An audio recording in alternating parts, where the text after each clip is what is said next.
Всем привет! Сегодня мы наконец-то раскроем тему, которая, я так понял, волнует ни одного игрока на классическом сервере Turtle WoW, а именно донат и что за него можно приобрести.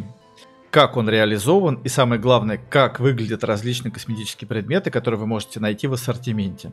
Вчера мне пришло очередное письмо с просьбой это сделать, и учитывая, что в данный момент проходят праздничные скидки, я согласился, что да, тема нужная и пора бы ее рассмотреть поподробнее. Поскольку совершить покупку, не понимая то, что покупаешь, не каждый решится. Тем более, что некоторые морфы и скины в игре выглядят не совсем так, как на иллюстрациях в описании. Ну, сначала коротенькое объявление для тех, кто играет на официальных серверах World of Warcraft. Если вы не знаете, где оплатить подписку или решить проблемы нехватки золота, поможет elfmoney.net. Более 13 лет на рынке, только опытные проверенные исполнители.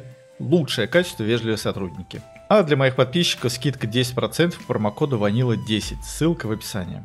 Итак, начнем с того, как можно поддержать проект Turtle WoW и получить в качестве благодарности донатную валюту, за которую можно приобрести все эти замечательные лоты. Поддержать проект можно, перейдя на сайт во вкладку «Донат». Вас попросят ввести логин, капчу, пароль и перекинуть на страницу, где уже можно оплатить. Выбирайте платежную систему, сумму и вперед. Присутствует система скидок, при которой, выбирая большую сумму, вы получаете выше бонус. Кроме того, для России и Беларуси также присутствует возможность поддержать сервер. Это можно сделать, например, через Сбербанк, Бусти или Енот. В зависимости, какой вариант вам более выгоден. Затем, через какое-то время на ваш аккаунт начисляются коины, которые вы можете обменять на различные игровые фигуринки. Валюта шарится на весь аккаунт, то есть при покупке доступна для всех ваших персонажей, но сами покупки прикрепляются только к одному персонажу. И небольшой нюанс для хардкорных персонажей. Если ваш персонаж погибает и челлендж проваливается, все приобретенные покупки возвращаются в магазин, а коины возвращаются на ваш аккаунт. С этим, я думаю, все ясно. Перейдем непосредственно в сам магазин. Найти его можно в маленьком ящичке в районе мини-карты, кликнув на который открывается меню. Первая колонка отвечает за смену внешки и ника вашего персонажа. Тут, в принципе, есть подробная инструкция. Вкратце расскажу, как работает смена внешки. Создается персонаж с внешкой, которую вы хотите получить. Приобретается токен. Затем на персонажа, которого вы хотите изменить, юзается команда. Точка, копия и ник персонажа с требуемой внешкой. После этого требуется перезагрузка, а с ником все куда проще. Прожимаете токен, выходите в офлайн и при заходе на сервер вас попросят сменить имя. Не смотрите на цены, цены в данный момент праздничные. Как я и говорил, сейчас работают скидки, которые пройдут до среды. Далее, колонка со скинами. Собственно, самое интересное, как выглядят скины на различных героях вживую. Важный момент, скины работают именно на той расе, к которой они привязаны. Или иногда даже к полу. Сделать раскраску некроманта на орке 100% не получится, поэтому будьте повнимательнее. Еще нюанс. После приобретения токена и юзи его на персонаже, снять приобретенную внешку самому не получится. Для того, чтобы вернуть свой прежний облик, потребуется помощь ГМа. Однако, если у вас несколько скинов, вы в любой момент можете между ними переключаться, поскольку сами токены при юзе не пропадают. Давайте начнем с хуманов, поскольку у гнома только один скин некроманта, который абсолютно такой же, как вы можете наблюдать на расе человекеров. Маг Даларана.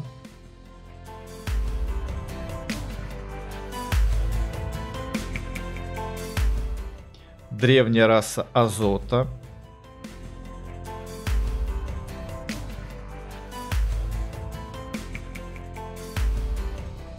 Шикарный скин, но работающий только на женских персонажей. Кровавый макияж Салли Вайтман.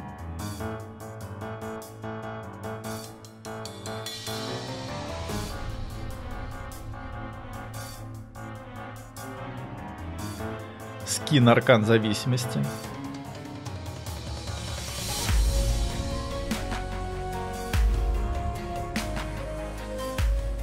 Скверный скин. В смысле не хреновый, а косплей на персонажа, использующий магию скверны. Работает только на мужском персонаже.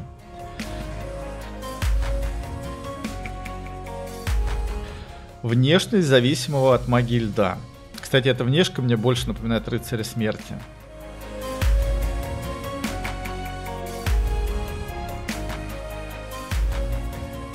Тогда же как скин рыцаря смерти выглядит вот так. То есть впалые черные глаза, синяки на лице, бледная кожа. Вместе с сетом Эшеломанца выглядело бы неплохо. Перейдем к оркам. Орк Черной горы.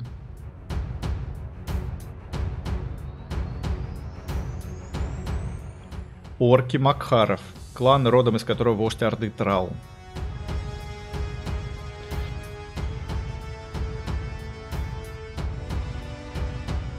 Клан Ужасного Черепа. По мне так самая атмосферная внешка.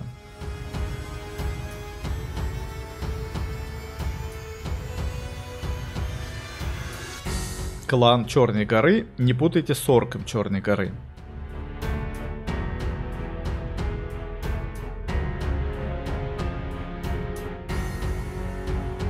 Орк Хаоса. По мне так орк, который пересидел в сауне.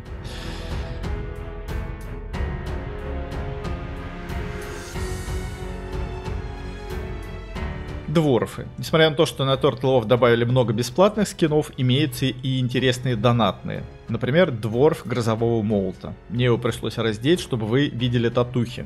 Это получается скин номер 2. А это номер 4.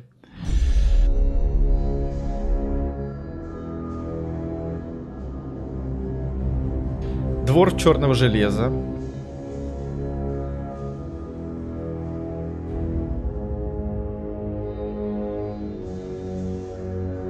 Дворф Грозового Молота номер 3.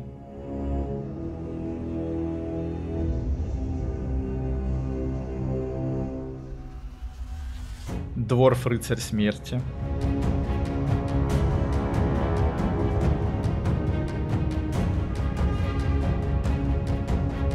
И Дворф Грозового Молота под номером 1.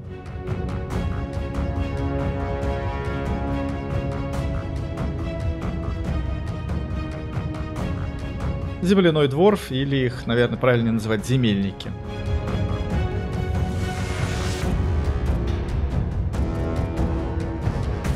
Посмотрим троллей. У них скинов тоже много, есть интересные. Тролль тьмы. Лесной тролль номер 2.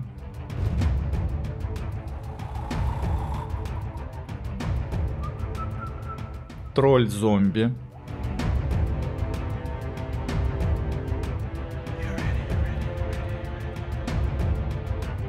Ледяной тролль.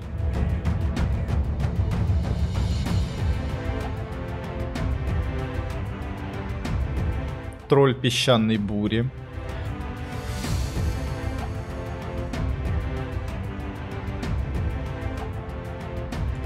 Не знаю, чем отличаются, но вот этот лесной тролль номер 1.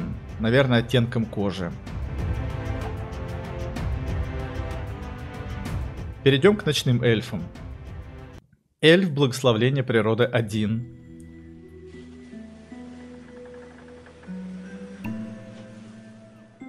Благословление Природы 2.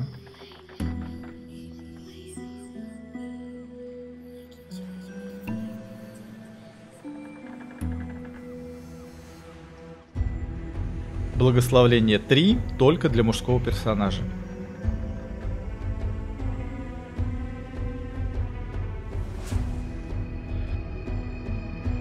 Высшие эльфы имеют только 2 скина, зато самые красивые. Скин Blood эльфа меняет цвет глаз голубоватого свечения на зеленый. А вот самый крутой, по моему мнению, скин Черной Охотницы меняет цвет кожи на более бледный и окрашивает глаза в яркий кровавый цвет. Такая же модель на Turtle Wolf присутствует у Сильваны, который стоит в Андерсити. У Таурена только 1 скин, зато какой? Скин Блуждающего Духа. Окрашивает шерсть в ярко-белый цвет и подкрашивает глаза голубым свечением. Очень прикольный образ, я бы сказал.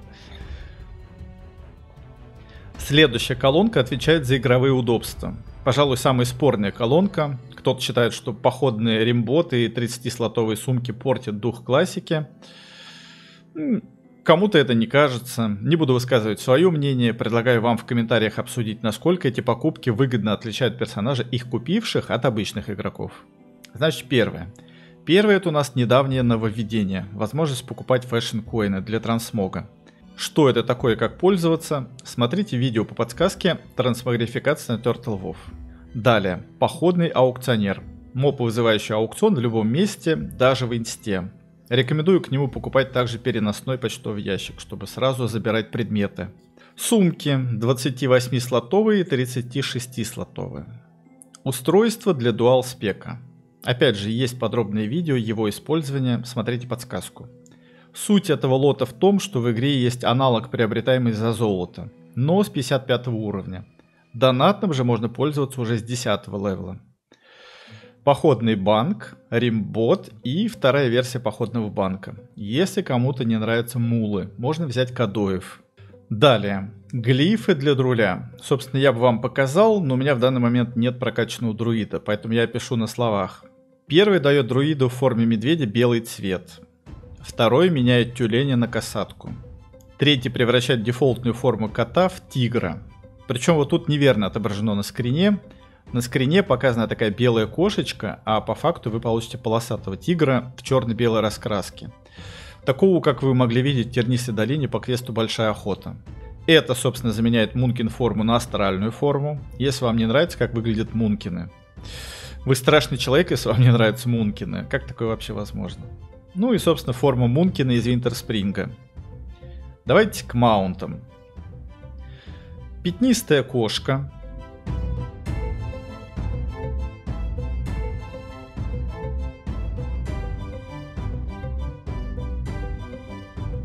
Рыжий леопард.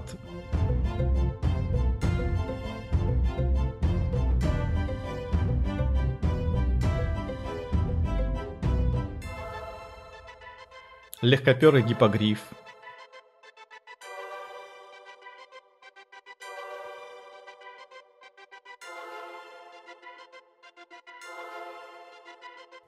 Быстрый волшебный петух. Могу сказать, что тут его цена неоправданно низкая. Цена на этого маунта на оффе уже перевалила за $5000. Несмотря на то, что он не такой красивый, как спектральный тигр, коллекционерам очень ценится. Бронированный баран пивного фестиваля.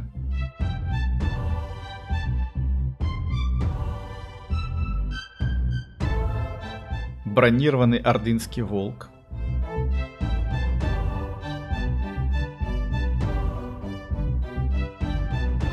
Дикий черный волк.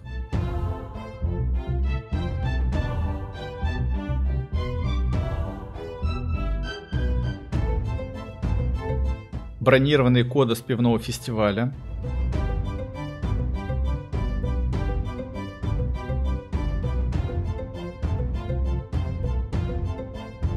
Талстрайдер цвета слоновой кости.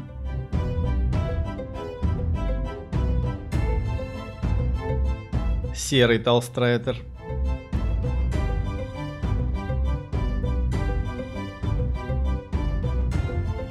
Дикий рыжий волк.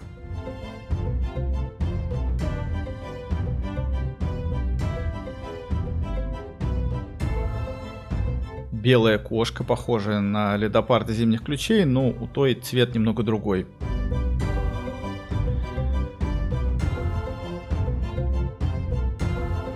Кинарийский гиппогриф.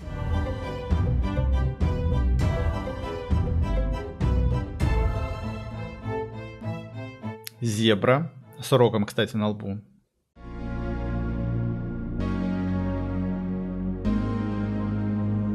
Бронированный фиолетовый раптор.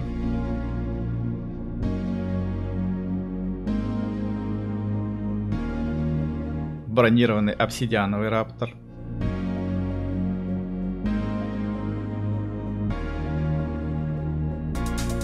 Темнорогий олень.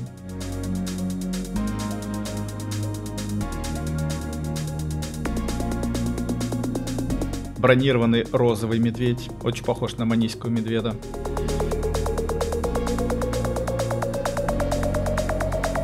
Танцующий мишка с лунного фестиваля.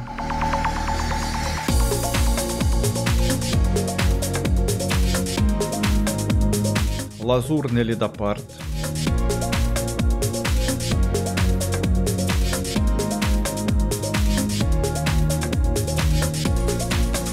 Бронированный серый скакун.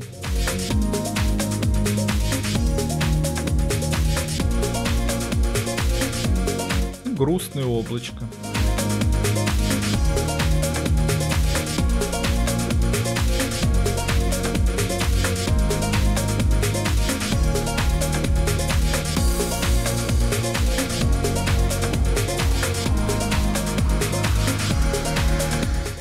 мишка с Близкона.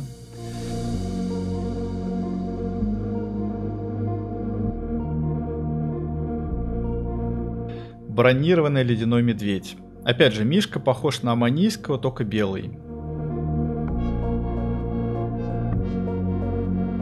Виридианский гиппогриф.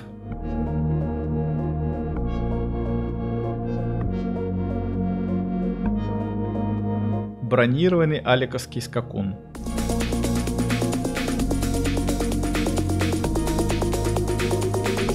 Бронированный раптор цвета слоновой кости.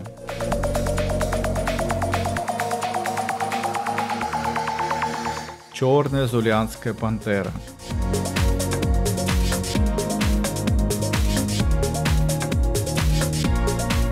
Бронированный багровый саблезуб.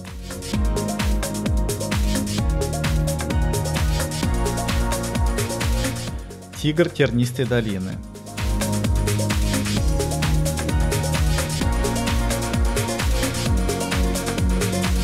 Фестивальный баран.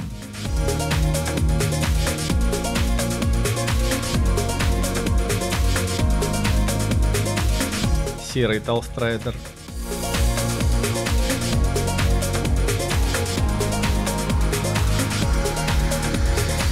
Розовый талстрайдер.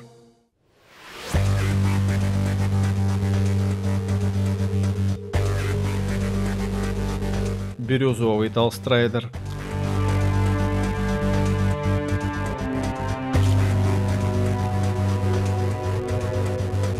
Веселое облачко.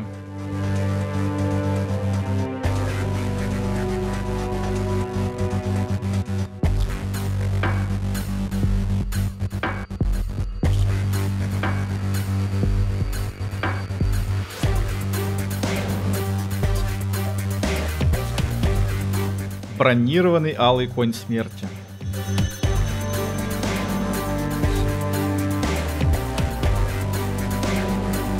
Спектральный тигр. Самый дорогой маунт в ассортименте и единственный, на кого никогда не бывает скидок.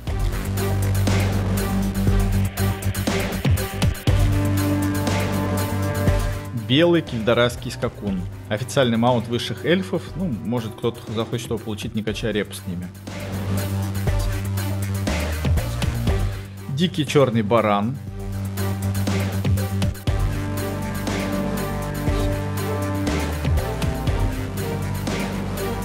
Дикий черный саблезуб.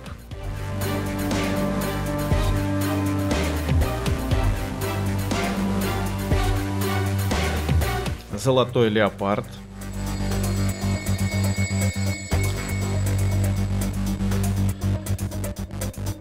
Ночной кошмар.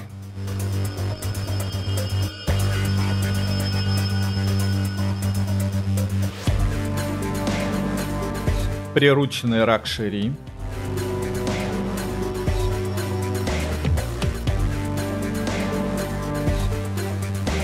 Черный бронированный конь смерти.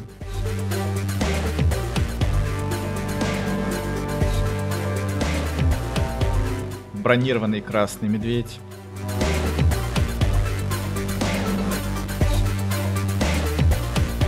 Бронированный красный раптор.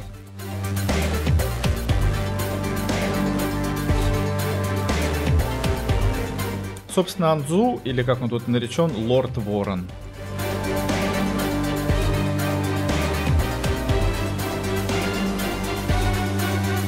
Ну и последний полосатый багровый саблезуб.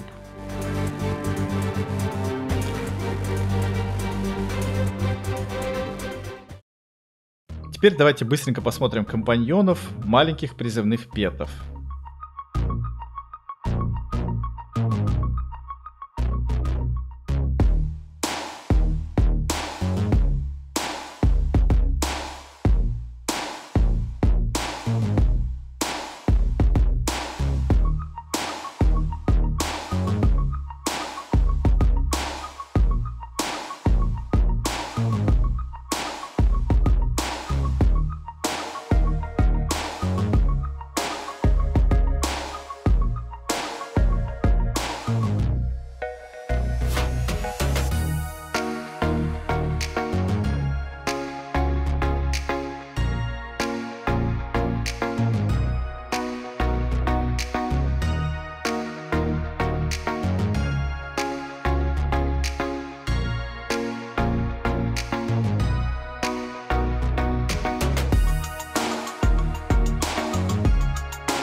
Далее у нас что? Таборды различных цветов и качества. Красный магический. Накидка лунного фестиваля. Первооткрыватель. Накидка пустоты.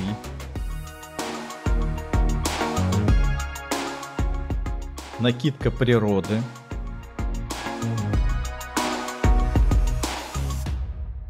Таборд Алого Ордена, чуть поярче, чем падает в монастыре.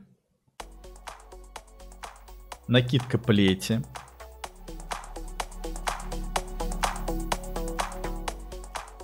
Таборд некогда существовавшего ордена, который командовал лорд Магрейн, который впоследствии превратился в Алый Орден. Таборд льда.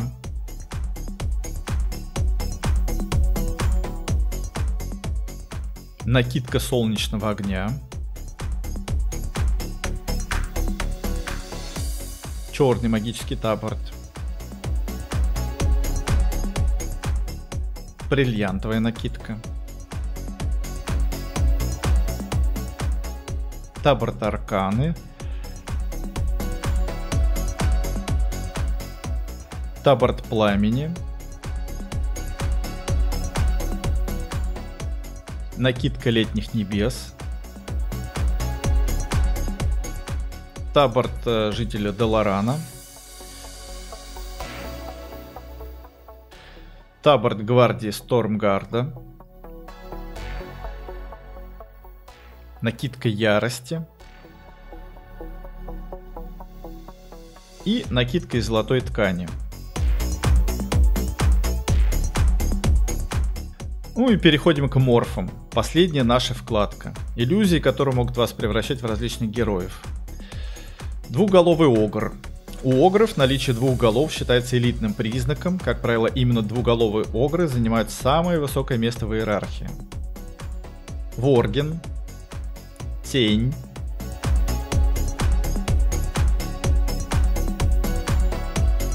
Лесной фурболк.